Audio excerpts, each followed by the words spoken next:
Dan ini beberapa kapal yang sudah ditinggal ya.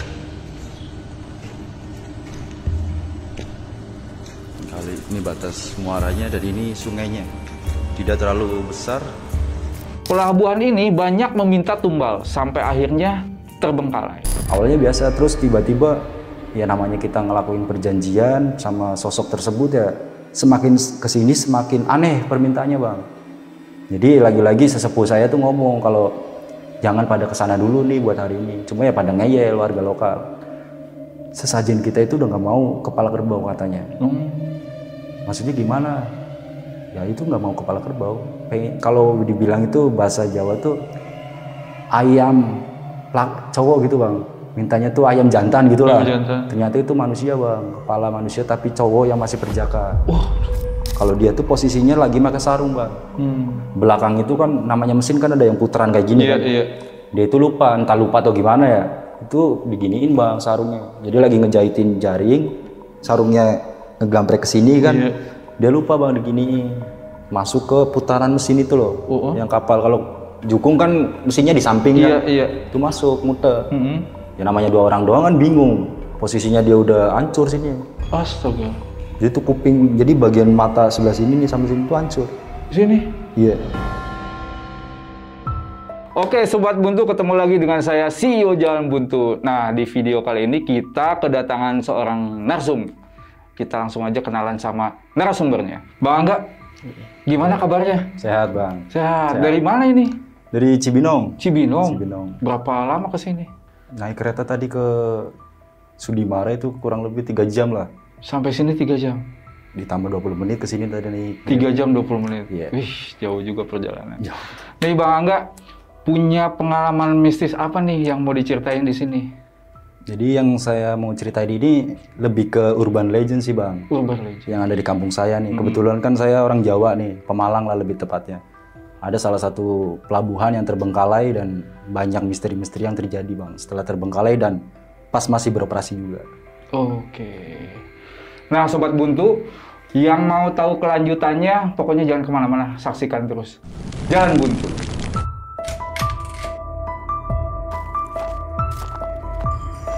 Selamat datang di YouTube channel Jalan Buntu yang akan menemani malam kalian.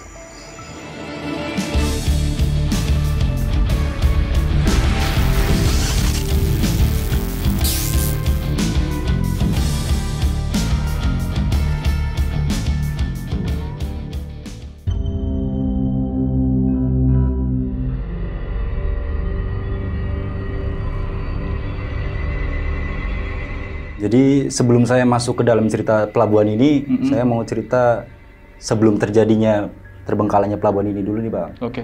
Jadi kan saya anak pesisir nih di Pemalang Utara, dan warga saya ini emang deket sama laut ya, jadi mata pencariannya itu di laut seperti ikan atau segala macam. Dan di kampung saya ini emang belum ada pelabuhan nih di zaman itu ya, belum ada pelabuhan. Jadi kalau mau melaut nih harus numpang ke pelabuhan tetangga. Lebih tepatnya ada di sebelah barat dari kampung saya nih. Karena aksesnya dari situ doang nih bang. Jadi awal-awal kayak gitu melaut ya biasa-biasa aja.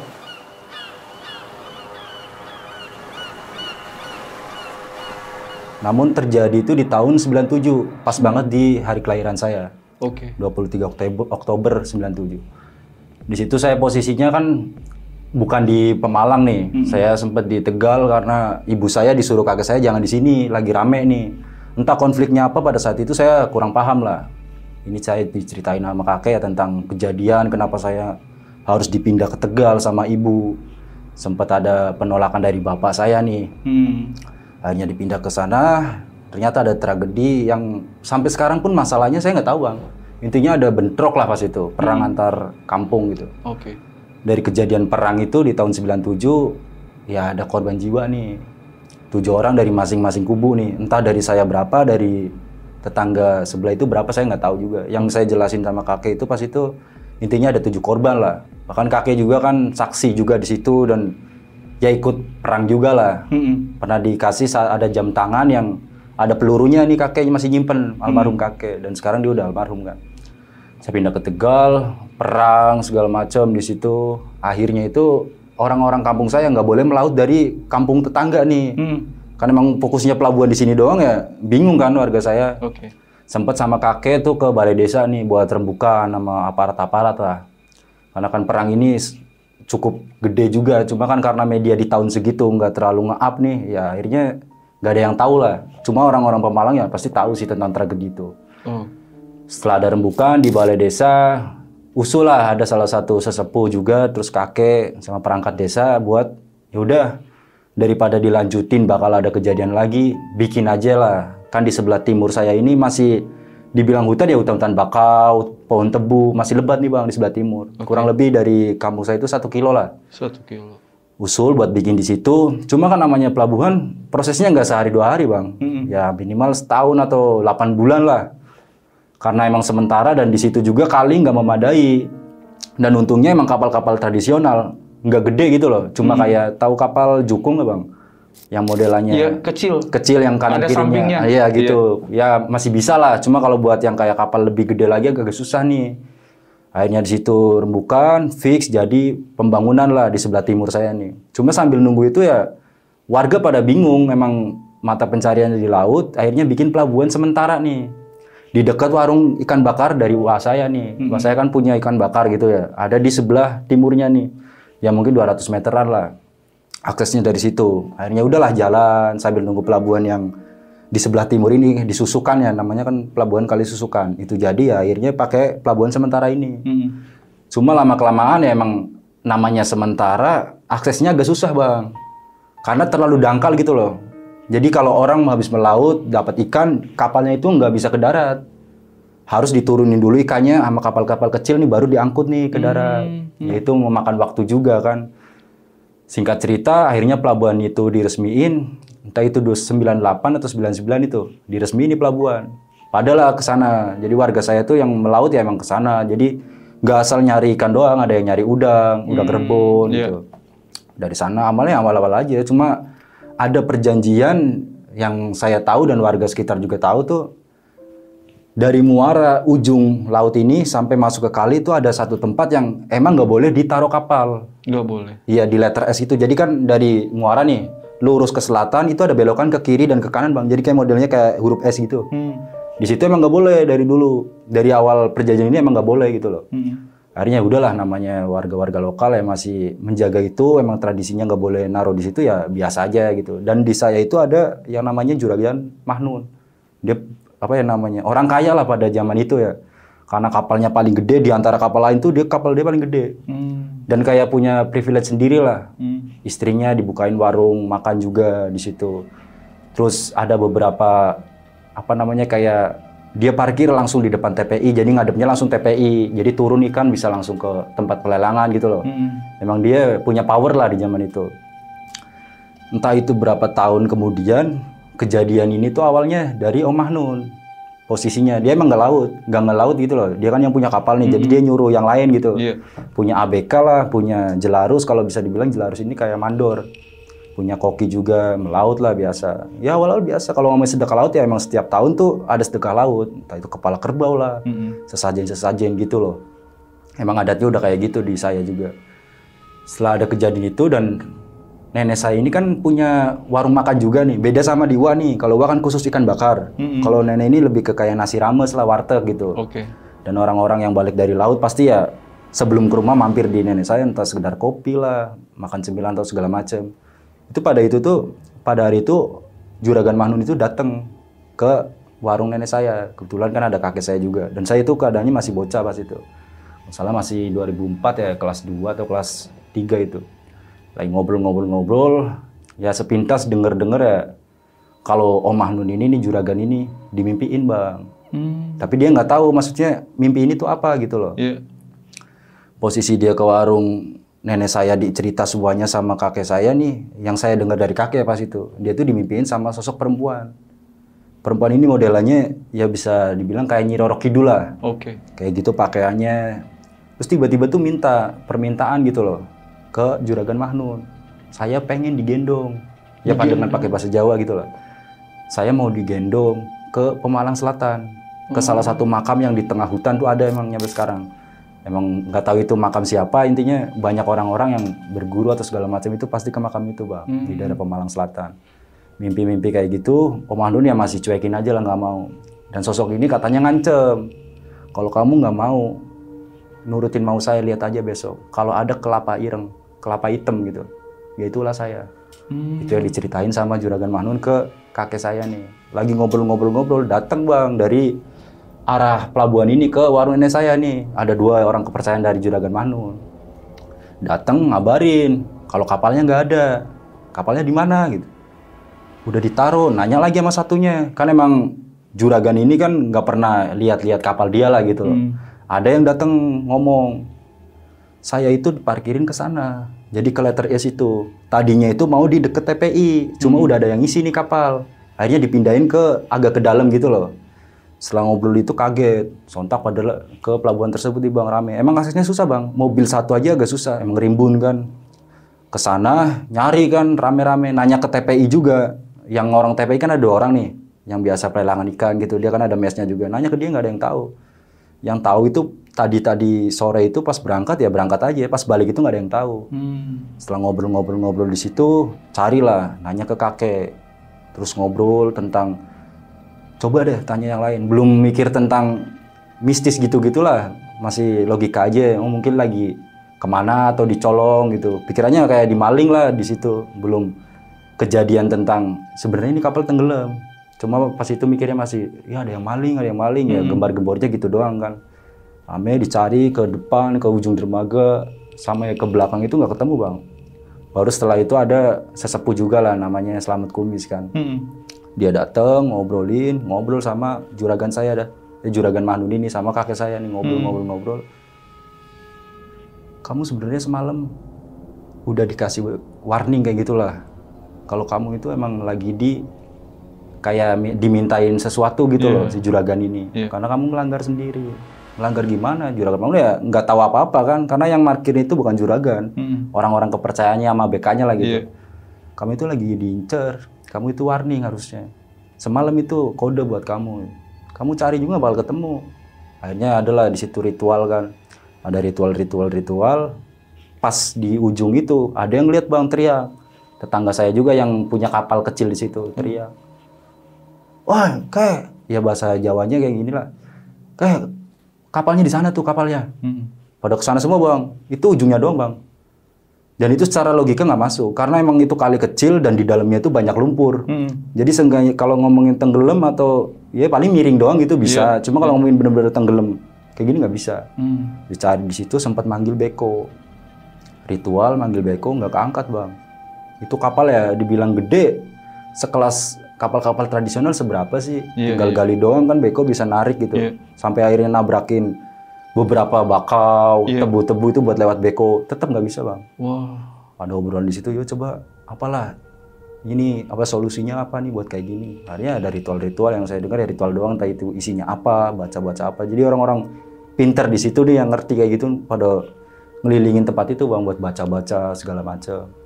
Baru nyumul bang, jadi ujungnya doang, kelihatan ujungnya doang. Baru beko ini disuruh buat ngeruk. Jadi ngambilin kayak lumpur-lumpur di sampingnya sama di dalam kapalnya dikeruk. Pas diangkat itu gede bang.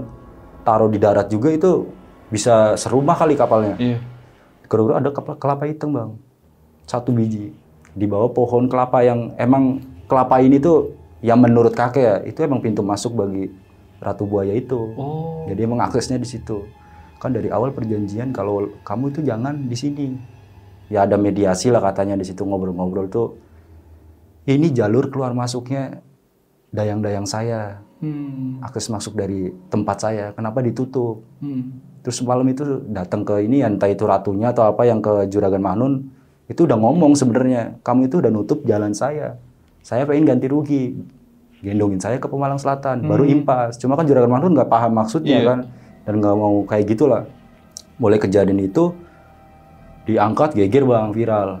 Sempet rame juga kan di situ. Dan sangat susah sih buat ke perkara kejadiannya. Coba saya ke situ.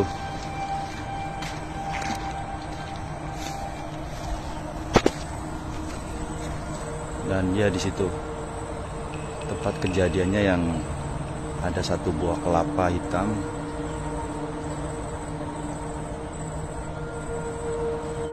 Akhirnya udahlah biasa aja udah. Minta kayak biar damai aja sama sosok ini. Karena emang sosok itu buaya bang. Itu orang-orang di saya juga udah percaya itu buaya. Bukan buaya biasa gitu loh. Emang ada tempatnya. Yang katanya sih salah satu dayang dari Dewi Lanjar. Jadi penghuni pantai utara itu loh. Pas posisinya udah damai, udah clear. Ya biasalah, masih melaut bang. Beberapa minggu kemudian tuh masih awal-awalnya. Masih kayak biasa lah rutinitas, berangkat sore, balik subuh, berangkat sore, balik subuh. Terus orang-orang yang nyari udang ya biasa. Kayak dia kan nyari udang, dia sendiri terus jalan di air gitu, bawa serokan gitu.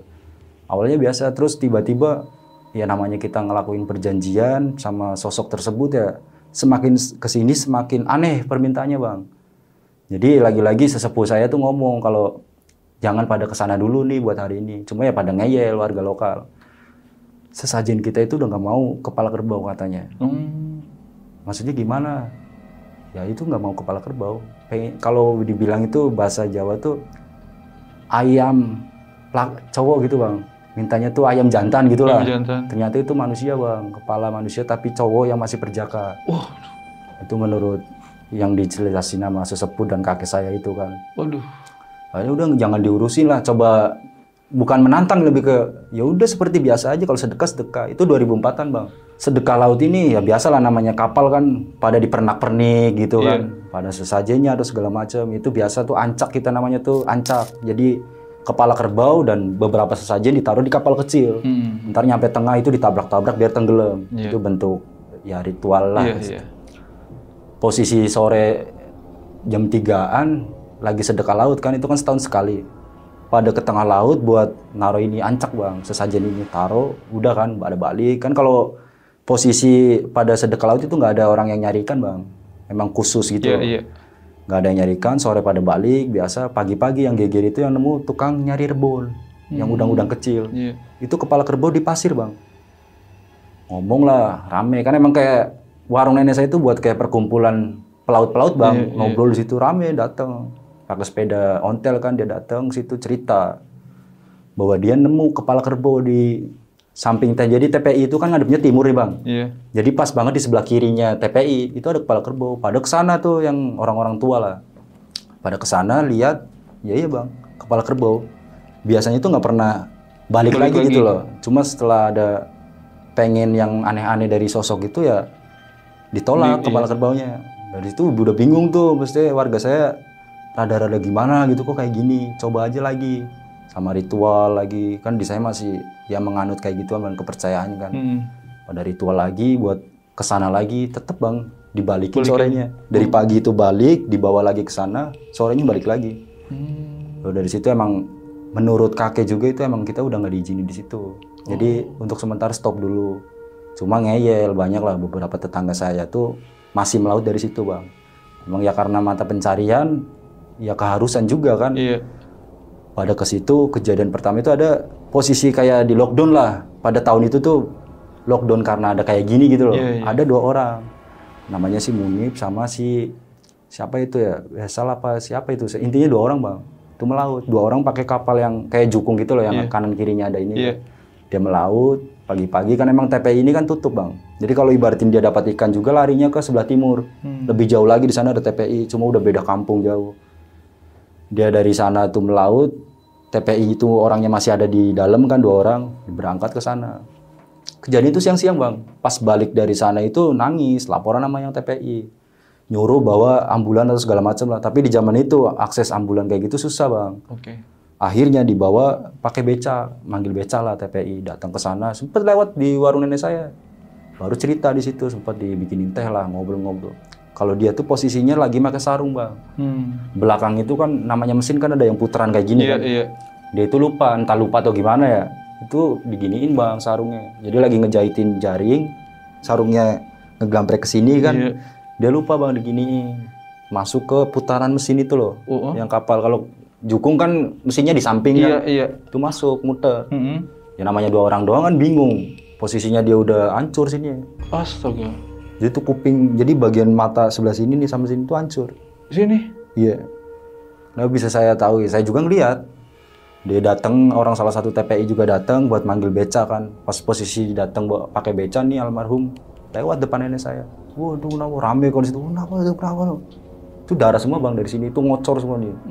Jadi kayak kegrauk gitu loh sininya.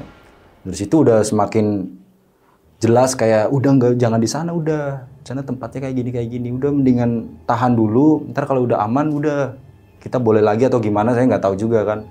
Setelah kejadian itu ya mulai rame dan jarang orang yang akhirnya ke situ bang. Orang saya nih. Yaitu dengan kejadian itu mulai agak sepi kan. Cuma datang lagi si Herman ini bang. Herman ini ya satu angkatan sama ibu saya lah, SD.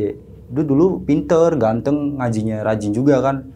Makanya pas kejadian itu saya diceritain sama ibu juga, nggak nyangka bang. Jadi dia kan punya kapal jukung nih. Posisi punya kapal jukung ini dia ya sering ngelamun lah katanya maghrib di situ. Ya nggak boleh ngelaut, akhirnya bengong bang, cuma ngeliatin kapal dia gitu. Dari rumah ke situ buat ngeliat doang lah keadaan kapal, entah itu takut dimaling atau apa kan. Dia posisi lagi ngeliat, sempat diingetin sama orang TPI. Karena di pelabuhan itu ada orang TPI bang, 2 bang. Emang ada mesnya juga kan. Diingetin, cuma jarang ngebales gitu loh. Kayak disapa juga kayak senyum, terus diem aja. Tiba-tiba habis Isya ini bang, dia balik bang. Cuma nggak ada yang lihat nih, orang TPI nggak lihat. Di jalan, ini cerita dari beberapa orang yang ketemu di jalan, nih warga saya kan. Dia jalan sampai rumah, ternyata udah gila bang, tapi keluarganya nggak sadar. Udah gila? Udah gila. Dia teriak-teriak, kan beneran dia om dari Momon nih. Momon ini teman saya kan, satu inian. Dia gila, orang tuanya nggak tahu. Pagi dia dibawa ke orang pinter bang. Buat ini kenapa bisa kayak gini? Ternyata Sukma dia ditahan bang, di dalam. Di dalam yang letter S itu, tikungan. Maksudnya gimana? Dijelasin lah lebih detail sama orang pinter ini kan. Dia itu udah ngelakuin kayak perkawinan lah dengan sosok ini, dengan embel-embel dikasih emas 1 peti bang. Emas 1 peti? 1 peti. Nih buat kamu kalau kamu mau nikah sama saya. Dibawa bang dia ke dalam air. Ya ini menurut ya, mau percaya atau enggak ini yang dijelasin sama kakek juga kan. Dibawa ke dalam air, Sukmanya ditahan, raganya dibalikin bang. Gila bang, sampai sekarang bang. Sampai sekarang? Sampai sekarang. Dan setiap malam Jumat dari rumah nih pakaian baju biasa, pakai sarung, terus pas balik dari pelabuhan itu telanjang bulat bang. Jadi gila itu dari saya kelas 5 SD atau kelas 4 SD itu, nyampe sekarang. Masih ada? Masih ada orangnya. Jadi kita udah pada tahu tentang nih orang pasti kesana nih. Dia soalnya ya namanya orang gila ya, ke tempat kayak gitu nggak takut kan. Ntar kalau balik udah telanjang. Biasa lagi ini nama istrinya kali digituin. Ya istri gaibnya bilang gitu. Ya udah nggak bisa disembuhin karena kan balik lagi dia yang nyikat sendiri gitu loh, mau tawarannya dan udah nyikat. Jadi kayak Sukmanya ditahan, raganya dibalikin. Itu kuyup bang. Pasti kalau balik dari pelabuhan tersebut nih, dia itu basah. Sampai situ airnya udah jangan. Dan ini tempat pelelangan ikannya ya. Jadi dulu masyarakat sekitar ya di sini nih, di TPI ini. Setiap dapat hasil dari melaut ya di sini tempat buat ngejual, dan benar-benar sudah ditinggalin. Jarang ada yang ke situ kan, semakin kesini kan semakin ya modern lah, walaupun masih tahun-tahun segitu kan. Diceritain lagi mulai sepi itu orang TPI ini bang, 2 orang. Tadinya kan dia berani ya, beberapa kejadian sering diliatin buaya lah, apalah yang ada di tempat itu, masih kuat bang. Dia mentalnya tuh gara-gara posisinya yang satu itu lagi tidur bang. Yang ya sebut aja si Ali lah, yang lain si Udin, si Ali itu lagi tidur. Si Udin itu habis Isya bang, lagi sholat bang. Posisinya itu sholat, kata dia nih pas cerita. Lagi sholat, posisi udah ruku gini, dia ngeliat bang. Di pintunya kan, dia pintunya ngadep langsung ke kali nih. Ya jarak sama kali itu nggak terlalu jauh. Itu buaya lagi diem di depan muka dia bang. Itu gede katanya. Kalau ngomongin buaya biasa itu kayaknya adanya di Kalimantan kata dia gitu. Itu buaya bang, posisi dia lagi gini terus ruku. Itu buaya pas banget depan pintu ngadep dia. Astaga. Itu kejadian pertama, dia masih kuat. Pas cerita itu dia masih, ya namanya itu kan udah masing-masing. Ketiganya diajakin nikah, dia baru mental bang. Jadi kayak diajakin nikah lah, itu digangguin terus. Jadi sosoknya katanya perempuan, Nyai siapa itu saya nggak tahu ya, intinya nggak bisa disebut juga kan. Oh Nyai ini, tertarik kali, dari situ dia mutusin buat cabut, satunya juga ikut bang. Akhirnya bener-bener kosong nih pelabuhan. Posisi kosong, cuma kayak yang rebon ini kan homam ya, biasa nyari rebon di situ. Ya dia namanya orang tua, tapi nggak langsung dari pelabuhan ini bang, geser ke pelabuhan sementara nih. Cuma rute dia tuh dari barat ke timur, tapi di dalam air gitu loh. Pas posisi mau nyampe ke tempat pelabuhan ini nih, yang udah sepi kan kosong, itu dia ngeliat bang, katanya buaya itu di laut pada kayak berenang bercanda gitu, cepak. Kata si Omam ini, masa sih? Iya dulu si Omam, makanya dia mutusin buat nggak nyari lagi di situ. Akhirnya dari kejadian itu dia udah nggak berani ke situ bang, nyarinya ke sini terus. Masa sih? Iya. Dulu tuh si Om nggak percaya, tanya aja. Karena kan nenek saya sering beli terasi dia kan. Dia rebon terus ntar bikin terasi, dibeli sama nenek saya. Udah mungkin dari 2 tahun setelah kejadian itu, ada lagi orang mancing. Loh, ini kan memang udah di, apa namanya, kayak udah jangan diisolasi kayak gitu loh tempat ini. Sampai bangunannya tuh ditinggalin, udah pada hancur segala macam. Ada 2 orang, ini dari Pemalang Kota bang. Mancing 2 orang, yang satu di ujung dermaga kan ada susunan batu nih bang, yang satu di situ, yang satu lagi agak jauh. Diteriakin lah dari yang jauh ini, manggil-manggil, nggak ada jawaban, disamperin bang. Itu siang kejadiannya, samperin dateng, temennya udah keliliat benang pancing bang, itu udah biru-biru semua. Astaga. Baru di situ dia ya ditinggalin temennya, lari, naik sepeda kenceng bang sambil nangis bang. Diinin sama di saya kan pas itu ada Om Ali juga kan rame di situ. Pada ngobrol di situ, oh, ada mayat sana mah temen ini. Ya katanya sih kena ini bang, sawan celeng, tahu nggak, kayak kejang gitu loh. Katanya gitu, menurut dia gitu loh. Cuma kan karena kejadiannya nggak ada yang tahu, tiba-tiba meninggal ya. Keluarga saya bilang, Mas, sampean kan udah diingetin sama saya Mas. Ada jadi kayak kakek-kakek yang punya lahan tebu juga. Sampean itu jangan masuk ke situ, kenapa maksa? Orang sini aja nggak berani ke situ lagi, kok sampean maksa ke situ? Dari situ dia diem doang. Beca lagi, dibawa lagi tuh, itu biru semua bang. Betrami pada kesana rame gini, jadi kayak apa ya, kayak habis digebukin lah pada biru gitu. Mulai sepi, akhirnya bener-bener kosong dah udah. Jadi kapal-kapal juga itu udah emang nggak boleh buat dari situ. Kejadian laginya itu nggak terlalu lama sih, mungkin setahunan dari situ kan. Di saya ada banyak PT yang buat keluar negeri nih bang, yang kayak kerjanya sama laut, cuma di situ tuh kayak buat mes, buat belajar segala macam. Ada orang timur bang, dia kuliah itu di Tegal, tapi emang jurusannya dia mau keluar negeri kan. Mes itu kan kalau sama warung nenek saya 200 meter lah, dia di sebelah timur kan, belakang gawang lapangan tuh ada lapangan di situ. Dia itu mutusin buat nempatin mes ini bang. Posisi mes ini kan deket TPI, depannya itu kan kali ini. Yang namanya orang timur mungkin nggak percaya tentang hal-hal kayak gitu ya. Awalnya aman-aman aja bang. Orang kadang sempat kita panggil kalau dia balik dari ini kan, dulu sempat main juga, dia kan lebih tua nih. Ya kita anak-anak kayak, ngobrol-ngobrol lah, lucu lihat, ya gimana ya namanya kita di kampung lihat orang beda gitu kan seru gitu. Sempat main bola juga di situ. Entah berapa nggak terlalu lama sih, semingguan, tiba-tiba dia mau balik, izin. Pas itu ke kakek, terus ke ada tempat yang buat nongkrong itu ada namanya Purnomo. Jadi anak-anak situ suka ya di atas saya lah, abang-abangan nongkrong di situ. Dia ngomong pamit, Pak Ceh mau kemana? Saya mau pulang aja. Di sana seram. Dia bilang gitu-gitu bang. Wah ada buaya banyak sekali. Saya jadi dengernya, tuh kan dia aja yang kayak gini takut. Apalagi orang kita, dia cerita sampai kena mental bang. Sekali 2 kali saya nggak percaya tentang hal ginian. Sampai itu buaya itu masuk ke kamar, baru saya nggak berani masuk ke kamar bang. Tempat yang ditinggalin sama TPI itu, masuk ke dalam. Setelah kejadian itu kan, ya udahlah mulai benar-benar sepi. Jadi emang jangankan orang ke situ ya, itu nggak ada yang berani bang. Jadi benar-benar apa ya, terisolasi, dan jaraknya juga sama kampung saya kan 1 kilo nih. Itu susah aksesnya, banyak bakau, kelapa, terus empang juga yang udah terbengkalai. Dan terakhir itu orang saya, salahnya dia bapaknya orang Cirebon. Punya yang namanya udah ditinggalin kan murah nih bang. Modelnya kayak tambak udang gitu kan. Dia buka di situ niatnya buat udang. Pas memperjakan saudaranya yang dari Cirebon nih buat jaga nih tambak, ya takutnya dimaling atau segala macam. Itu beberapa kali itu ganti bang. Sekali ganti orang, alasannya bilangnya pengen balik nggak betah. 2 orang lagi. Dia banyak alasan gitu loh. Baru yang ketiga atau yang keempat itu ngomong, kalau dia sebenarnya kenapa banyak yang kemarin keluar pada nggak betah di sini. Dia udah ngeliat sendiri bang. Jadi buaya itu pada berenang di tambak, udang-udangnya pada mati. Itu nggak tahu kalau ini buaya goib ya. Bilangnya emang di situ ada ini apa namanya kayak tempat buaya gitu loh. Nggak ada. Tapi saya ngeliat itu tiap malam itu ada buaya berenang-berenang di situ lah. Makanya udang mati, rugi ratusan juta. Akhirnya benar-benar tutup dan dikosongin bang. Setelah kejadian itu kosong dan emang nggak ada yang berani ke situ lagi. Terakhir saya ke sana juga banyak beberapa kapal-kapal yang masih ada dan masih tenggelam. Dan kapal itu walaupun masih bagus-bagus udah nggak buat berlayar. Udah benar-benar ditinggalin dan di kita itu masih nggak boleh ke situ. Cuma terakhir kemarin ke sana kan saya mau ponakan buat kepo lah gitu, lihat apa masih ada. Ya emang arah kali ke muara perbatasan laut itu udah kayak ketutup sama pasir gitu loh. Jadi udah nggak ada akses buat jalan ke sana. Ya mungkin gara-gara itu jadi kapal pada ditinggalin nih. Sampai sekarang banyak sih bang. Dan ini kapalnya lagi nih,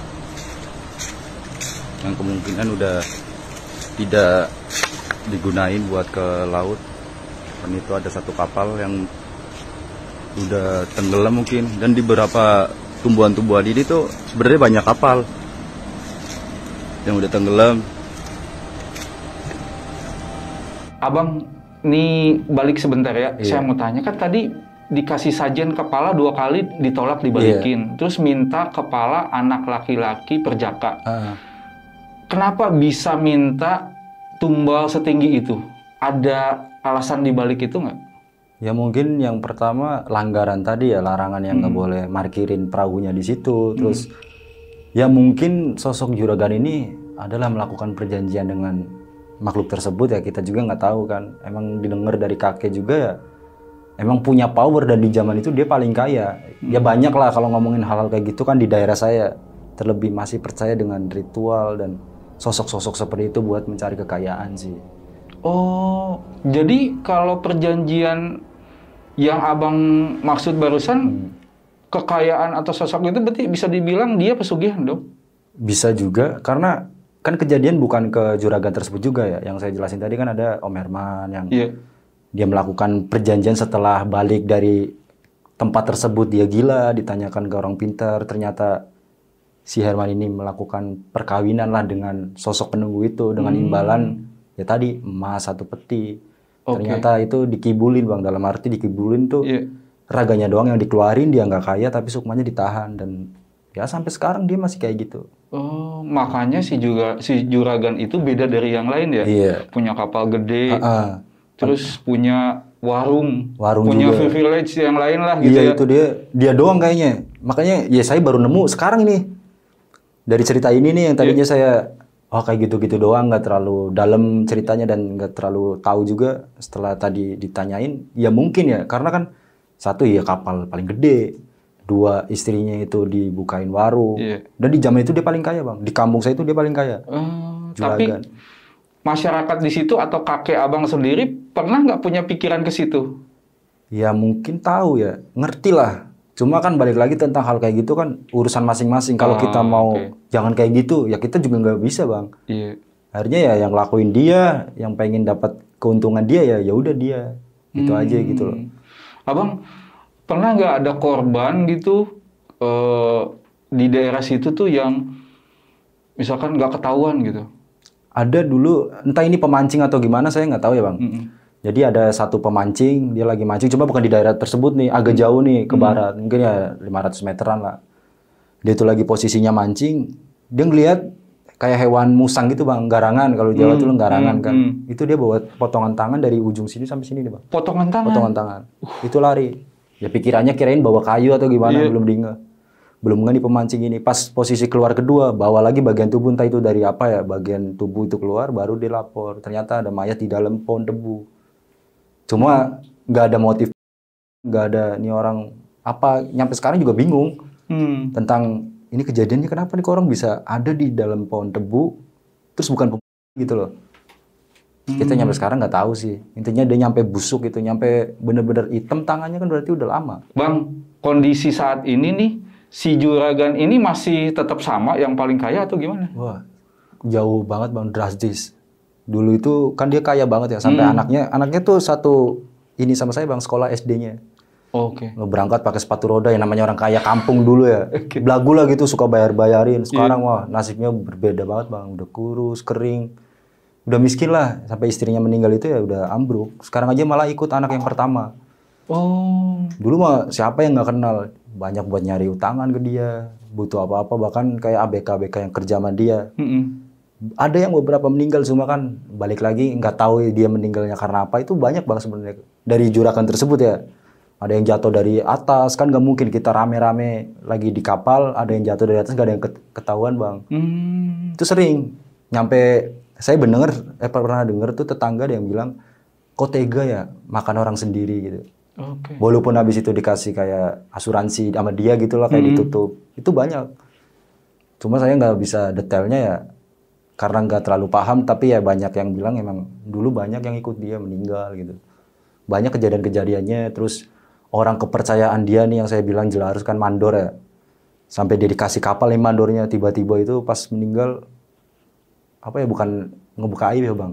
Itu badannya gede, hitam, jadi kayak gondorwo bang. Emang dari kapal itu paling hasil kapal dia. Seandainya terang bulan juga nih, yang lain nggak ngelaut nih, dia nggak ngelaut tapi dikasih duit bang buat rokok. Di zaman itu 50 kan gede banget satu orang.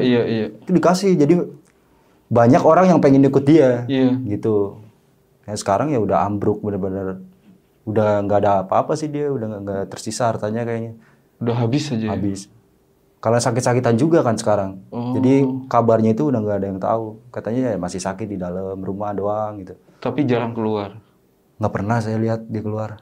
Kan kata abang semua banyak yang pengen ngikut kerja sama dia, melaut ya.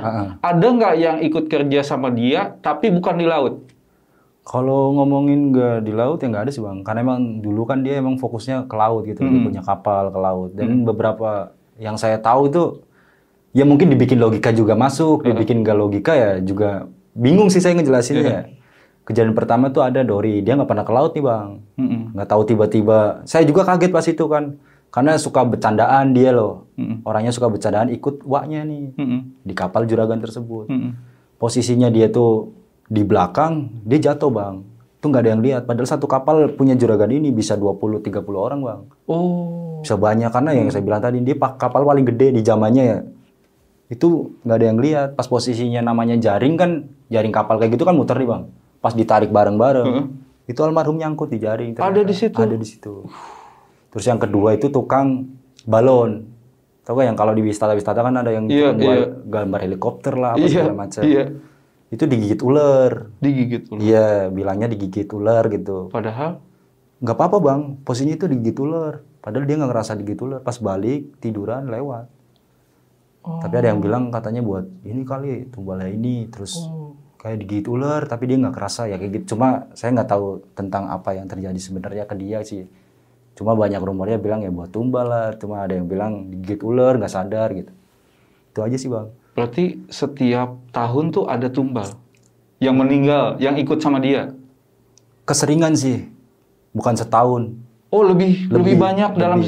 Oh lebih sering malah. Iya. Bahkan dulu ada, dia kan nggak punya kapal satu doang ya. Ada tuh namanya gandengan. Gandengan itu yang, jadi kapal gedenya itu nunggu, kapal kecilnya itu di sana ada 3 orang nih buat nyenterin lampu bang. Jadi ikan itu biar kumpul semua nih. Baru kapal gedenya nyamperin buat tebar jaring, muter, ntar kapal kecilnya balik. Itu meninggal itu 3 malah. Dari 4 orang meninggal 3. Halusinasi katanya kapalnya itu mau ditabrak sama kapal tongkang. Padahal nggak mungkin bang, tongkang itu nggak lewat jalur pantai utara. Masih dangkal kan, kalau udah ke tengah perbatasan ke Kalimantan mungkin. Tapi kalau di laut saya kan dangkal. Katanya itu yang diceritain sampai sekarang dia udah trauma, udah nggak mau ke laut lagi setelah kejadian itu. Teman-temannya meninggal ngambang. Kapalnya itu katanya nih ditabrak sama tongkang. Giliran dia bangun, kan dia pingsan nih, ngeliat teman-temannya nggak ada. Itu teman-temannya pada ngambang bang. Ada yang pakai galon, ada yang udah kembung. Kondisi saat ini atau situasi saat ini, tempat itu tuh seperti apa tuh? Dan si pegawai-pegawai TPI-nya tuh gimana tuh? Jadi setelah kejadian tersebut ya bang, ya, pelabuhan itu terbengkalai dan beberapa warga saya yang kejadian-kejadian tahun itu ya, yang sekarang pada buka di samping wisata bang. Wisata. Jadi ada wisata juga di dekat pantai yang akhirnya dibikin buat orang-orang nggak fokus ke laut aja gitu loh. Jadi kayak jualan pecel atau segala macam. Dibikinlah wisata tersebut. Jadi di samping ada yang beberapa yang masih suka ke laut dan hubungan ke tetangga kampung ini kan udah damai nih bang. Cuma ya namanya pemerintah Kabupaten Pemalang itu ya bikin ini buat mata pencarian yang lain gitu loh. Kayak gitu sih bang. Dan berdirinya wisata ini juga banyak bang, beberapa lebih parah dari kejadian pelabuhan tersebut. Maksudnya? Ada satu perjanjian yang lebih ke powernya langsung ke penunggu Pantai Utara. Ada perjanjian lagi? Ada, bahkan dia lebih parah lagi. Memakan beberapa korban sih itu pas itu rame. Pembukanya juga 5 orang kan pas itu. Tahun 2009.